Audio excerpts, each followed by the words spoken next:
the thing. The Juggernaut almost looked human. In the same way a child's crayon drawing might almost look like a horse. The pieces were there, but the proportions were way off.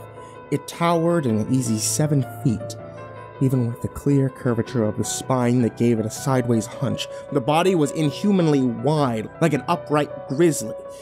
The hands, a dark shade of ashy gray, were hairy and composed of fingers like sausages and nails, blackened from blood ruptures. As it dragged the sledgehammer behind the pavement, it moved with an arithmetic gait as if it were still learning to walk on 2 legs of different sizes. Like a chimera from the ancient stories, this creature stalking ever closer was made up of mismatched parts. The head didn't come close to anything remotely human, but its visage is burned into the corner of my memory in a place where no amount of therapy will ever allow me to forget. The face, if you can call it that, was coated in black scales and comprised of an elongated snout that formed the top half of a jaw. The bottom was equally long, connected at a hinge like that of an alligator, with ivory hooks growing wildly in every direction from the maw. If the monster had any eyes, I couldn't see them. The lipless orifice hung open, exposing a wet tongue, tangled in jagged rows. The teeth were overgrown like a cancer, and there was no way the mouth could ever close without shredding the gums to pieces. I didn't know how it ate. I wasn't even keen on finding out. The noise came from within a wheezing gurgle, steady with each shallow breath.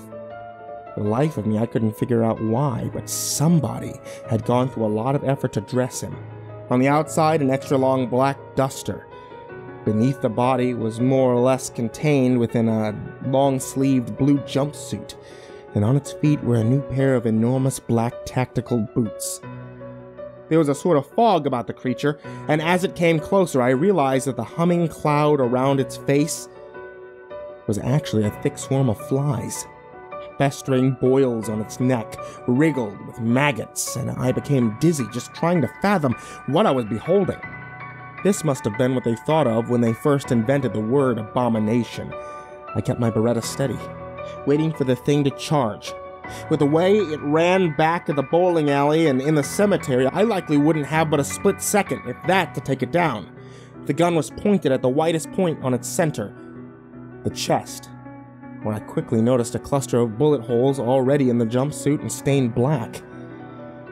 Looks like I hit him already. Whatever this thing was, my pathetic 9mm wasn't going to do more than annoy it. But at this point, running simply wasn't in the cards. Yet again, I found myself with the ever-familiar feeling of being a sitting duck. Think fast. You're running out of time. Options? Run? Hide? No, too late for that. Shoot it! The thing took 4 shots to the chest before you launched him off the car. He's not going down from bullets. Unless... headshot? It could work. Go for the weapon. Shoot his hands. Also valid options, but even without that hammer, a charge from that thing would be like getting run over by a truck. I need to slow him down. Slow him down. That's the play. I can keep a hammer's distance, but if this thing starts moving like he did earlier... I pointed the gun at his knee and fired 6 shots in rapid succession. The cloud of flies exploded off the monster after the first impact, and the creature stopped. But it didn't go down. It stood still with that expressionless reptilian face. I waited. After a tiny eternity, the thing shifted its weight to its good leg and lifted the wounded one, moving it clumsily forward, and then landing. I held my breath and I watched as it trod the injured limb, then dragged the metallic weapon forward and moved its other leg. It had just taken another step, and all those shots had succeeded in doing were jack and shit. The cloud of flies had returned to the area around the monster, and I prepared myself to go out swinging. When he charges, starts shooting. If there's a reason God decided not to let me die right then and there, I don't know what it could have been. I'm not a good person. I've barely done anything in my time on this earth to make anybody miss me when I'm gone, but whatever the reason, this was not going to be the moment I had to face my maker. The partial deafness from the gunshot, coupled with the situational blinders, kept me from noticing the black vans until they had sped past me and screeched to a stop. I didn't see where the smoke grenades had come from, but the parking lot was swallowed in a thick gray in a matter of seconds. The last thing my eyes were able to pick up was the Juggernaut lifting the weapon over its head. When the shots started, I hit the ground. By my count, I was dealing with at least half a dozen fully automatic weapons. I held my breath and I started to crawl away from the fray. The next thing I remember was waking up on the floor of a moving vehicle. There was splitting pain in my side, reminding me of all the shit I put my body through that day. I was on my back when I came to, and I sat straight up. The van rocked back and forth as we drove. There were no windows back here, only bench seats against the walls, and 5 heavily armed men in camo fatigue and tactical gear.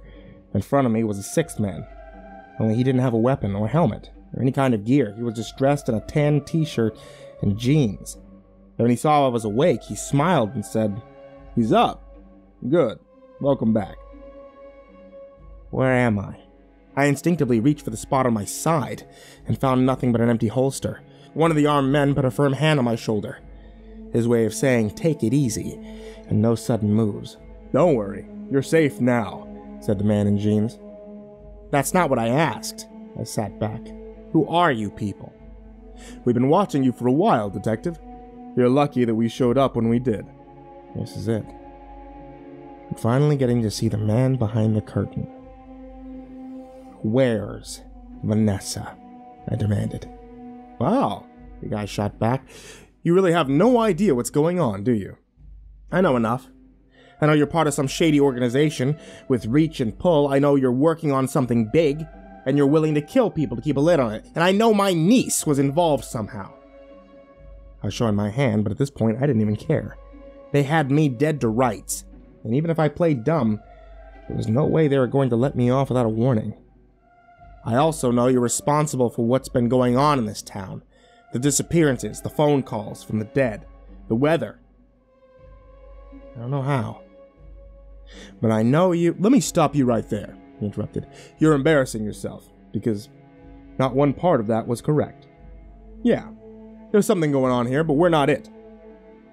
We didn't take Vanessa. We've been trying for years to find out who or what is actually responsible for all of this." "Bullshit. You're saying that this shithole small town just happened to have 2 secret paramilitary organizations?" No. Definitely more than 2. The van made a sharp right turn, and I started tracking seconds. I couldn't be sure how long I was out, or even how they knocked me out to begin with. But if I made it out of this van alive, I might be able to retrace my steps. "Let me ask you something, Detective. How much time have you spent at the gas station? I mean, concurrently, because it looks like you actually slept there." "That place messes with your head, you know. Most people can't stand it for more than a couple of hours at a time." I ignored his question and asked my own. "So, if you're not the one that took Vanessa and framed me, then who the hell are you?" "Well, you can consider us an interested third party." "Yeah," I replied, echoing Spencer's words from yesterday. There sure seemed to be a lot of those in town. A man pulled a gun from beneath his seat and pointed it. Before I could move, the men on either side of me clamped down their grips on my shoulders, holding me in place. I looked at the gun and recognized it as my own Beretta. "You are me?" the man asked. "I knew this guy. He was a ranger in the army. You remind me of him." "No, I'm not army." The man nodded, then stared at the ground like he was trying to decide what to say next. The van made another right turn, and I restarted my count. "You know what's weird? You'd be so careful, constantly watching your rear view, switching up cars, keeping an ear to the ground, and still, you couldn't find the tracking device they put in your gun. No, don't worry, we took it out. They have no idea where we are now." "They?" "The ones that actually took your niece." I wasn't buying this story for a second. After everything they had tried to throw me off the trail, this was just another elaborate setup. But why? Why not just let that thing kill me and be done with it? Were they testing me to see what I knew, how much I had figured out? For what it's worth, we've been trying to find her. But these guys are careful. They cover their tracks, avoid every camera, leave no footprints.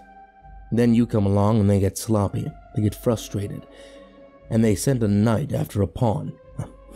No offense. Oh, fuck you, he continued. We've finally captured one of their tall guys.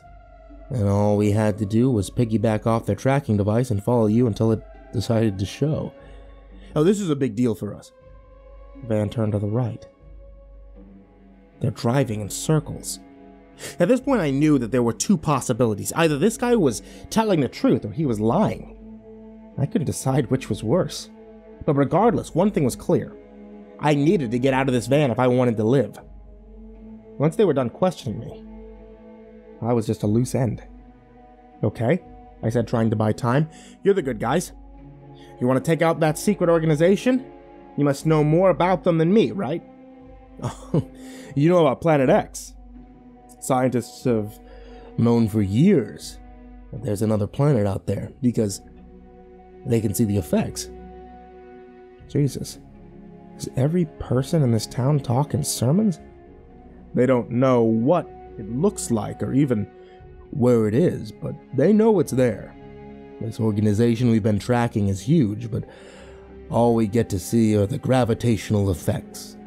Gravitational effects? Is that what you call an 18-year-old girl vanishing without a trace? He kept the gun pointed at me and reached his free hand into his pocket to pull out a cell phone. As he typed on it, in one hand he spoke.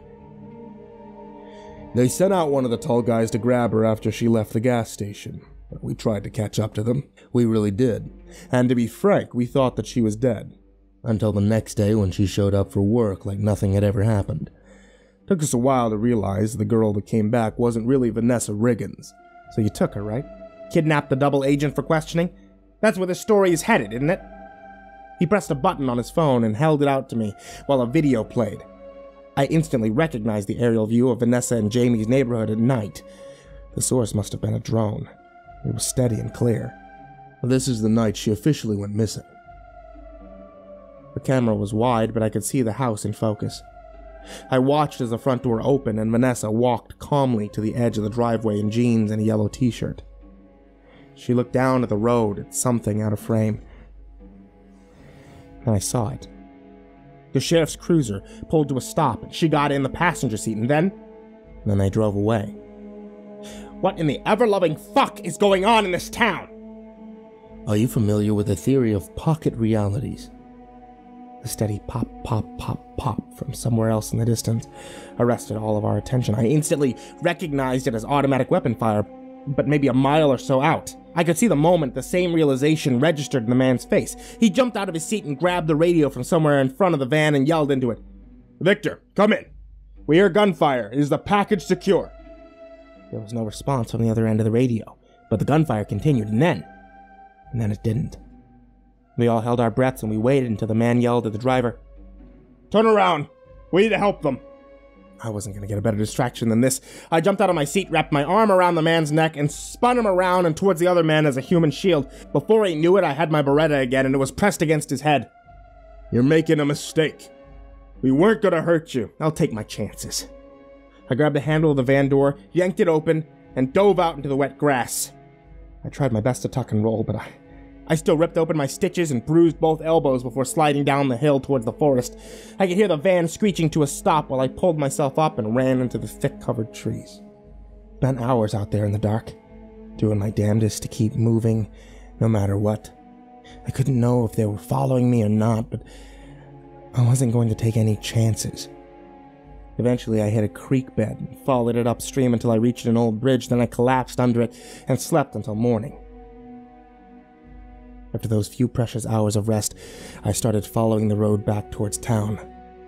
I put my thumb out to the first passerby, hoping that I might get lucky. And amazingly, it pulled over. The car was a new model shiny red Firebird, and the driver was an old woman that I knew from my childhood. Aggie Sistrunk. She didn't recognize me. She was already old when I was a kid, and at this point, I wonder if she even knew what day it is. Old Aggie offered me a swig of her medicine while she drove me back into town. I politely declined. Then she asked me where I was headed, and I gave her the address. Clyde didn't get home till around noon, which gave me plenty of time to raid his pantry, clean up my wounds, and of course, search his house for clues. I came up empty in the last category, but I had already assumed that that was going to happen. If he was one of them, he wouldn't be sloppy enough to leave evidence in his underwear drawer. Not that it was really much of an if anymore. I saw him in that video. He was the one driving the car that picked up Vanessa on the night she went missing. I should have seen it earlier. Of course, the sheriff would have to know what's going on. An operation this size couldn't fly under law enforcement radar forever. Now, I wasn't expecting him to come home until much later, but I was ready just in case. I surprised him in his kitchen. Let the Beretta do most of the talking. Hey there, Sheriff. Fancy meeting you here. He went pale, but he didn't reach for his gun or put up a fight. I was hoping he wouldn't, but prepared just in case. Fortunately, things were working out. I took his gun and I walked him into the den. There were no windows in here, no weapons, and the seats were arranged far enough apart that I could sit across from him without having to worry about him making a move. Once his ass was down on the couch, I poured him a glass of his most expensive scotch and set it down on the coffee table in front of him. Professional courtesy. I took my seat across the room and broke the silence. I have to assume you know why I'm here. 'Cause you're a lunatic. Maybe. Try harder. We found the body in the trunk of Vanessa's car. I don't know why you're doing this. Pull my other leg. It plays Jingle Bells. What followed was another heavy silence. I could see he wanted to say something but couldn't bring himself to do it. That was fine by me. As long as I was on this side of the gun, I didn't mind waiting. Finally, he broke down and grabbed the drink, put the whole glass back in one go, and then he said, "Well, how much do you know?" "That's not going to work, Clyde. You tell me what you know." "I had nothing to do with Vanessa's abduction." "Bullshit. You picked her up the night she disappeared." "What? No, I'm not talking about her. I'm talking about Vanessa. The girl I picked up that night wasn't even..." He caught himself. He took a long, sad breath before continuing. "I had very specific instructions for what I was supposed to do if this ever happened." "Instructions? From who? Tell me who you work for, and this will all be over soon." Gave me a chilling look, one that I'll never forget. He said, "Thanks for the drink, Detective." I should have been smarter. I'll never forgive myself for being so careless, for not giving him a thorough pat-down. In the midst of all my planning, it had never occurred to me that he might have a second piece. The gun in his ankle holster was a PS1 single shot, a pocket shotgun. Before I could scream no, he put the gun in his mouth and ate the bullet. Painted the walls of the living room. Jesus fucking Christ. My brain kicked into overdrive. Why would he do that? What do I do now? What's the play? I have no answers, but an overwhelming urge to get away from here as soon as possible. The cell phone in my pocket began to ring. Roger was calling. Do I answer? Does he know what happened? Can he help? I let it ring. I weighed my options. What options? There's no options.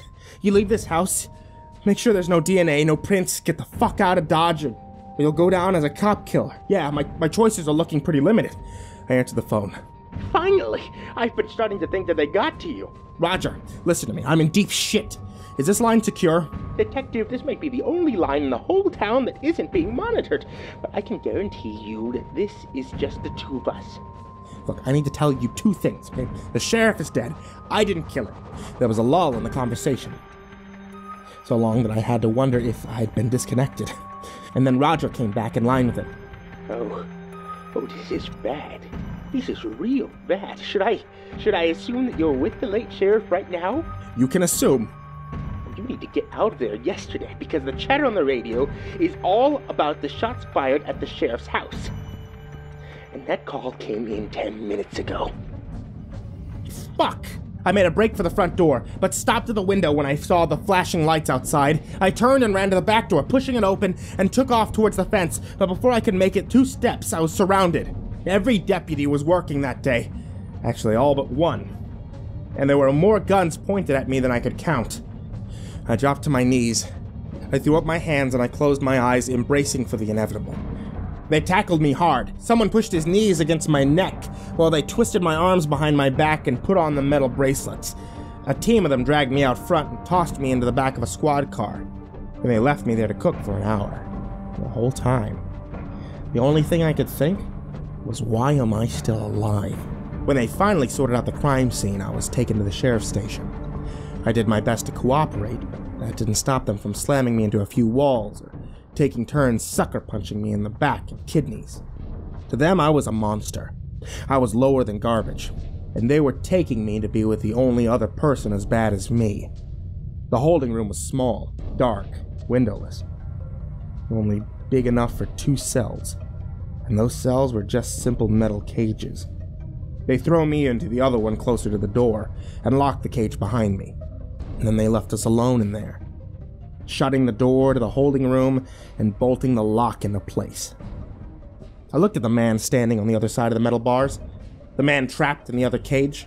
He smiled and laughed at me from his cot against the wall and said, "You look like shit, WarGunzz." "Yeah, well, I've been better," I said. Spencer Middleton stood up and walked over to the bars, leaning against them as he said, "I think you should know something. This is only going to get worse." I reflectively took a step back. He'd gotten the jump on me once before, and I sure as shit wasn't going to stand close enough for him to grab me through the bars. Well, I'm not sure it can get much worse. "I've been in this cell for a week now. Trust me, it gets worse." He smiled and scratched the scar on his neck. "I suppose you don't feel like taking this opportunity to tell me what the fuck is going on, do you?" "I'll tell you what's gonna happen. They're gonna spin a yarn about you just like they did about me. They'll sell some bullshit. The news will polish the bullshit. The people will eat the bullshit. And you, eventually, you'll start believing it too. They're all gonna lie to you. Not me. I'll never lie to you. You wanna know why?" "Yeah, why?" "Because I know the truth is so much worse." He laughed, let a long, self-satisfied laugh, and turned to go back to his cot. As he got comfortable, he added, "You and me are gonna have a lot of fun, WarGunzz." I looked at the cot on my side of the cell. It wasn't much. It wasn't long enough for me to lay on without my feet and elbows hanging off the edges. It was better than the floor. And right now, the idea of getting some real sleep was pretty damn inviting. I woke up to the sound of a loud clang against the bars of my cell. The man standing on the other side next to the exit was the one that I had left in handcuffs outside of the hardware store the day prior. The bruise over Franklin's jaw was already a pronounced deep purple, and I have to admit, I was a little proud of it. I could see the thing that he used to wake me, the police baton in his right hand. No doubt, this was going to be his turn for a little petty revenge. "All right, let's get this over with." "Howdy, deputy," I said, standing to my feet and immediately remembering that my body was still beaten and bruised. If it had been an option, I might have just stayed in that cot until the judge threw the book at me, and they put a needle in my arm. "It's time for your one phone call," Franklin said unemotionally. He led me down the hall into another small room where I was pretty sure I was about to get another round of beatings, but shockingly, the only thing in there was a small table and a corded telephone, which sat with a receiver off the hook next to it. Franklin locked the door and nodded at the table. "What's going on?" I approached the table, anxiously awaiting some sort of trap, but none came. Once I was certain Franklin wasn't going to crack open my skull with his baton, I reached out, grabbed the telephone receiver, and put it to my ear. "Hello?" I said. The voice on the other end of the line was sad and tired, but familiar. "Detective, I'm sorry it's come to this. I tried every other plan I could think of, but I'm afraid we're out of choices. We go nuclear or we lose." It was Roger. "Thing is, well, I'm sure you've already worked it out on your own." "I'm not leaving this place alive." "I'm sorry." "Honestly, I'm surprised I made it this far." "You remember our agreement? I'd help you the best I could, and in return, I want a favor. Well, this is it. I'm calling in my favor. And prepare yourself, because it's going to be a doozy." Franklin took out his gun, and I quickly scanned the room for a weapon to defend myself with, but then he surprised me and he turned the gun around and held it out. He said with a frown, "Make it look good." I snatched the gun away. What is this? I asked. Roger answered. Your deputy friend here, he owed me a favor, and now, well, you know what to do. Try not to hurt him too bad. Franklin closed his eyes, and I swung the weapon hard, cracking him across the face, spurting blood all over the floor where he landed. Good, said Roger. I didn't know how the hell he could see me, but at this point I didn't care. Now listen carefully, Detective, because this is your turn. I know you know how to use that thing. There's only one way the story ends with anything remotely resembling a happy ending. You're going to go in that cell right now and put a bullet into Spencer Middleton's head. No half measures are going to work. You have to kill him. Why? I demanded. They need him. I'm sure by now you've figured out this whole thing. The invasion? Well, Spencer's the only one who knows where to find the ingredients they need to build their army. Just tell me one thing. Is Vanessa alive? I'm sorry, Eric. I hung up the phone. That was enough. Am I really gonna do this? What else could I do? Take Franklin's gun? Shoot my way out of the sheriff's office? No. I was done for. The only thing I could do was make my death count for something. There's no person on this planet I could say was more deserving of a bullet behind the ear than Spencer fucking Middleton. Was I really gonna be the one to literally pull the trigger? I took Franklin's keys, I cracked the door and looked out. There was a straight empty hallway. On one end, the way through the station full of angry men with guns. On the other, the holding room. My heart pounded in my ears as I walked alone back to the room and put the key in the lock. Spencer was staring right at me when the door opened, like he had been waiting for me. Well, look at you. They turned you into their little bitch, huh? Turn around, I ordered. He refused to look away as he said, Let me tell you something. You're gonna shoot me? You better not miss. Spencer was expecting this.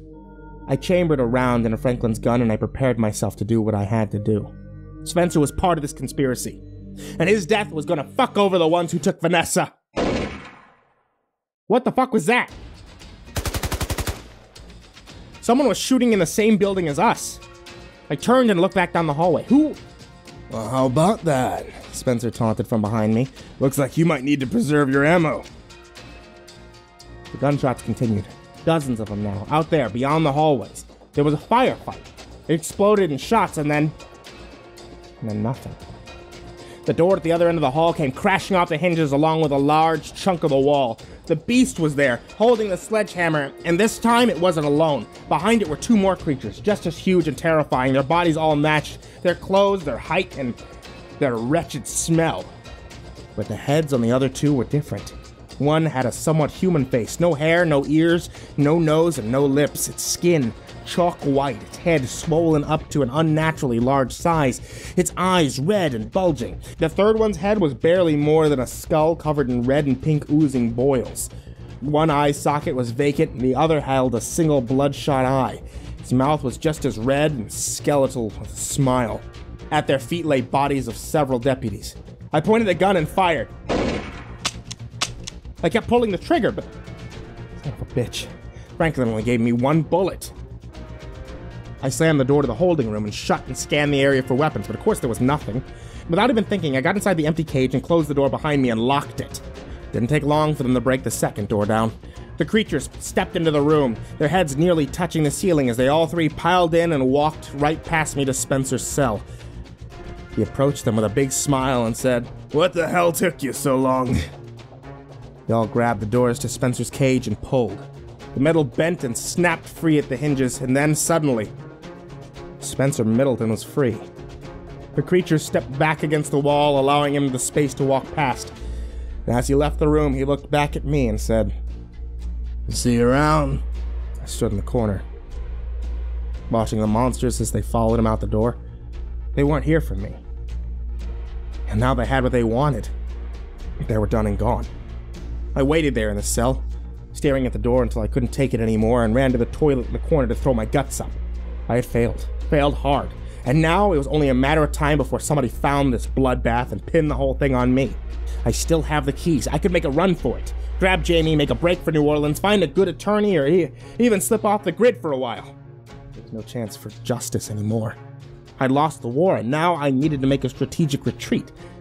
I spit the last of the bile into the toilet and pulled the handle. Images of carnage and monsters still fresh in my mind while I tried to work out the plan.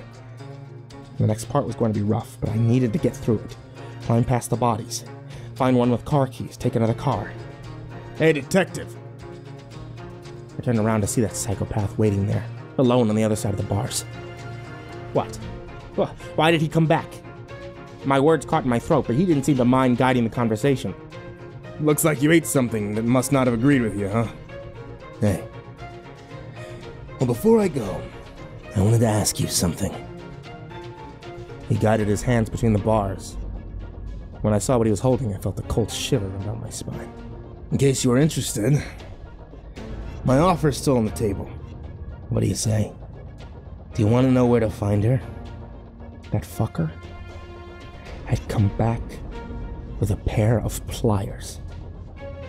I crossed the tiny cell to where he stood, reached out and took them from him. He smiled a wicked smile, and I looked at the tool in my hands. Don't let him see you flinch. I ran my tongue across my teeth, trying to decide which one I would miss the least. I settled on one of my upper bicuspids. Put the pliers to my mouth. I can still feel the sensation of the metal touching my tooth.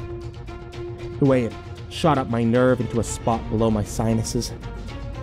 As I pulled and wiggled it, trying to yank it free while Spencer choked on his own laughter. And when I finally had it detached from my jaw, the blood was pouring steadily.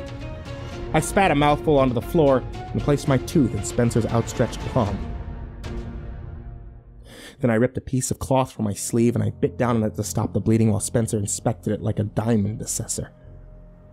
And once he was satisfied, he told me where I'd find Vanessa's body.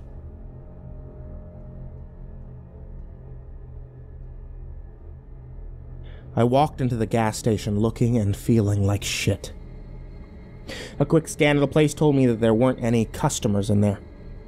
Behind the counter, Jack sat typing on his laptop. Toulouse leaned on the counter next to him, reading a magazine. When they saw me, I heard Jack say, "Check it out. The detective's still alive." Toulouse nodded and said, "Yeah, look at him go. Good for him." Before turning his attention back to the magazine, my stomach turned and I went straight for the bathroom, where I started to drive heave into the sink. If there had been anything left in my stomach, I might have lost it there. How am I even gonna do this? I looked at my reflection in the mirror and I noticed that the man dressed as a cowboy was standing in the corner behind me. I spun around and screamed at him, "What the fuck? What the fuck even are you, man?" He was thankfully wearing all of his clothes this time, including a red bandana around his neck and a cowboy hat. With a wry smile, he held out a ball-peen hammer and said in a calm voice, "Make good decisions." I couldn't explain why, but that weird sentence hit me with a sense of calm and renewed focus. I took the hammer, I thanked him, and I left the bathroom. The wall behind the notice board. That's where you'll find her. Jack and Toulouse didn't seem nearly surprised enough by what I was doing, smashing a huge hole into the wall of the gas station with a hammer. I kept swinging, breaking the hole open wider and wider, and I didn't stop until the wall was gone, exposing the dry, shriveled corpse of a young woman inside. From the looks of her, she had been dead for a long time. Her skin had turned gray, her face was unrecognizable, but her clothes still clean and new. A pair of blue jeans and a yellow t-shirt. A pair of blue jeans and a yellow t-shirt.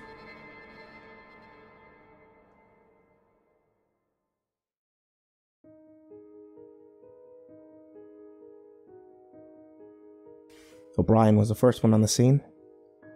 She wrote the official report, which I got a look at a couple weeks later. An unknown man came into the gas station, broke a hole in the wall, revealed the corpse of a young missing girl. The body was dried of all blood post-mortem, which is probably responsible for the accelerated mummification process. DNA samples and dental records proved conclusively this was the body of Vanessa Riggins. But I knew the truth. That wasn't my niece. Spencer was always very clever in the way that he worded his offer. "I'll tell you where you could find the body of a certain girl." He had been referring to the double the whole time. There was a funeral, but neither Jamie nor I bothered going. I moved some money around, got the kid out of town. I won't say where he is, but believe me when I say that he's in a safe place now. As for my legal troubles, well, they actually went away on their own. One final departing gift from the ones in charge, maybe. Besides, it's too hard to arrest somebody for killing the sheriff when the sheriff isn't dead. Yeah, I got a message not too long ago from O'Brien. Clyde showed up to work the next day, and everybody's decided to pretend he never gave himself amateur brain surgery. In fact, there's no record of anyone dying in that nice little peaceful town the whole time I was there. I had almost convinced myself that the entire thing was a stress-fueled delusion. But yesterday I got a package in the mail at my office with no return address. The only thing inside was Donnie's old brown jacket. Then last night, I got a phone call. Hey, Uncle Eric? Yeah, this is Eric. Do you know who this is? Vanessa. Yeah, they told me that I could talk to you for a second. Where are you? I don't know. Some kind of hospital, I think. What is this? What's going on? I don't know. There's a man here who wants to talk to you. No, Vanessa, don't. Hey, detective. Spencer, what do you want? Me? Oh, I don't want anything. I just thought that I'd let you know that despite all my objections, you're taking very good care of Vanessa. Please. Okay? Is that what you want to hear? You want to hear me beg? Please. Please don't hurt her. Just let her go. It's too late for that. Even if she went home right now, no way anyone would ever believe that she was the real one. Even you. Right now, have your doubts, don't you? The line between what's real and what isn't start to blur so much that there might not as well be one anymore. And that's what they want. They want you doubting your own eyes. They want you to wonder who's real, who's been replaced, because that's part of the attack. You can't trust the person next to you. That's when they know they've already won. It's a brave, new world, detective. And if I ever see you again, I'll skin you alive.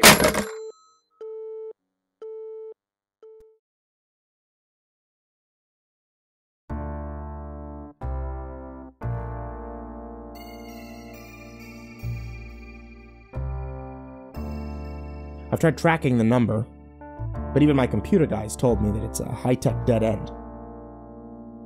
It's been months now since I started looking for my lost niece. I've used this time to prepare. The next time that I go back to that town, I'll be ready. I won't get caught off guard. When I find her, there's gonna be hell to pay. Spencer isn't a complicated guy. I understood his message good and well. Sure, it sounded like a warning. But it wasn't. It was an invitation.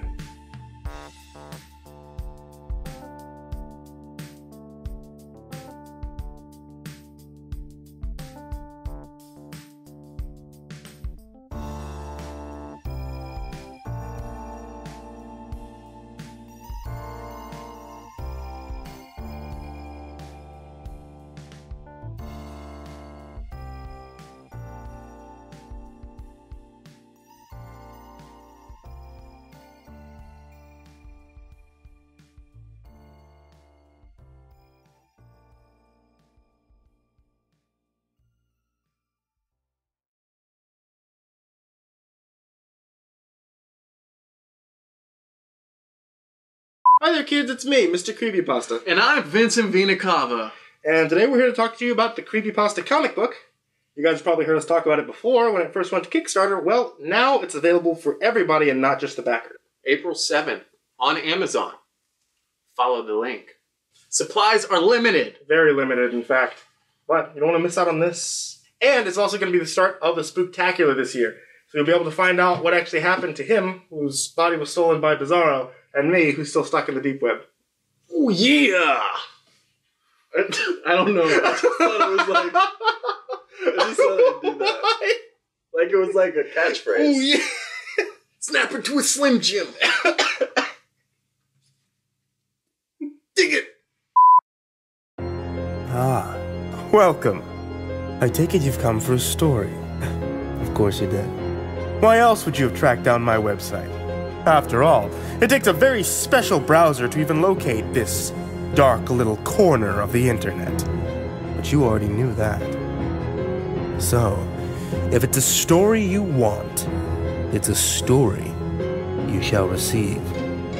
And it would please me very much to read one to you this evening. All of you. Shall we begin? I've got the perfect one in mind. It's a tale about those who've been wronged, and the depths they'll sink to in the name of revenge. The CreepyPasta comic is available on Amazon, April 7th.